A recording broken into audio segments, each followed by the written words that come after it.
howlgalkii militari ee dhawaan ciidamada qalabka sida ee Soomaaliya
missiles sidee gantaalkani ku soo galay gudaha Soomaaliya su'aashan ayaa ah tii ugu weyneed ee laga dhaxlay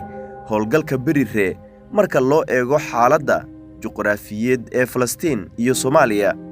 suuragal ma ahan in dagaalyahan Falastiini ah uu si toos ah uga soo dhoofiyo hubkan haddaba xogo sirdoon iyo hadallo hore oo ka soo yeeray madaxweyne Xasan Sheekh Maxamuud iyo saraakiil Mareykan ah ayaa tilmaamaya jiritaanka isku xirnaan amni oo u dhaxaysa kooxaha argagixisada bariga dhexe iyo kuwa geeska Afrika gaar ahaan Xuutiyiinta iyo Al-Shabaab waxaa suuragal ah in Xuutiyiinta Yemen oo si dhow ula shaqeeya Iiraan ay kaalin ku lahaayeen keenista gantaalkan iyadoo loo marayo marinada tahriibka ee badda cas badweynta Indiya ama dekedaha qarsoodiga ah ee ku yaala dhulka ay maamulaan kooxda hubka noocani ah in uu si sahlan ugu soo dhaco gacanta kooxaha argagixisada waa digniin culus oo muujinaysa halista isbeddelka hubka iyo xiriirka caalamiga ah ee argagixisada helitaanka Al-Yaasiin waxay si toos ah khatar ugu tahay ciidamada dawladda gantaalkan waxa uu jibin karaa gaadiidka ciidanka ee loo yaqaano MRAP iyo kuwa kale ee gaashaman shacabka rayidka haddii kooxda Al-Shabaab ay u adeegsadaan